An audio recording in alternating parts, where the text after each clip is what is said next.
In 2018, Andrew WK made his return to music with You're Not Alone, an album that was easily one of the most positive and uplifting musical experiences I have ever heard. I still go back to that album quite a lot whenever I need a pick-me-up, which is partly due to Andrew's larger-than-life personality. Aside from that, he's always been a mercurial artist in terms of his approach to music, a big contributor to his stylistic deviations from heavy metal and party punk to arena rock and metal opera. It's why we have albums like the Japan covers and Gundam Rock. Anyways, with this new album, Andrew still retains his signature life-affirming and inspirational motifs, but also incorporates some hellish and dooming material here as well to tell a more engaging story. And it makes for a pretty fun album. It starts with the 6-minute monster Everybody Sins, which takes its time to get things going with the 2-minute instrumental preamble, before getting into the punishing riffs, booming lead vocals, and underlinings of angelic choirs, a sound that is replicated across the track listing. The lyrics are pretty interesting as well. The message I got from them was the idea of people imprisoning themselves in their faith for a greater reward,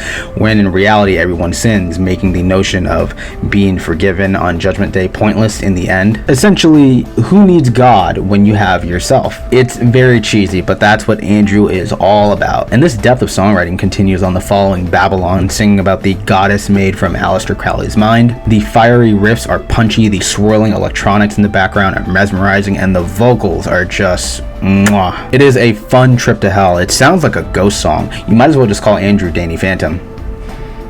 Get it? Because he was going ghost. Boo!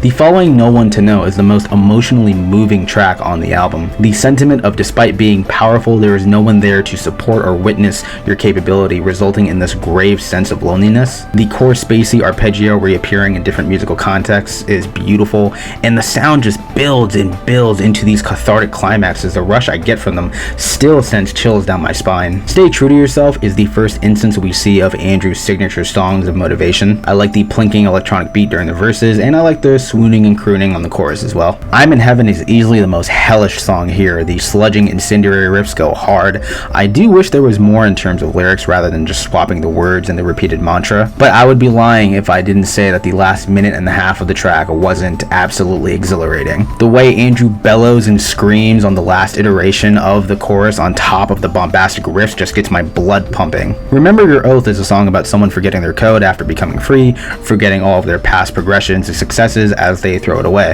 I think the send-off here is one of the more powerful ones on the album. My Tower is another 6-minute monster with some shifts in rhythms and grooves, as the sound here is very epic and fantastical. Also features a pretty cool guitar solo on the back end. And the last two songs, I Made It and Not Anymore, wrap up the album in a congratulatory manner. Both songs musically feel like a mix of I Get Wet and You're Not Alone, with thrashing guitars and grooves alleviated by glimmering and shiny keys. Both are also fitted with their own awesome over-the-top finishes. There was one song I thoroughly did not enjoy on the album, and that was And Then We Blew Apart. The instrumental second half is pretty killer, I will admit, but it isn't worth sitting through the simplistic and vapid sexual innuendos of the first half, especially with how repetitive it is. And that brings up another issue I had with the record overall. As much as I love this album, there is a very noticeable drop-off in songwriting depth in the second half, where it feels like the tracks on the second half don't feel anywhere near as vast or interesting as the ones in the first half. The first half had these incredibly depthful and unique topics of religion,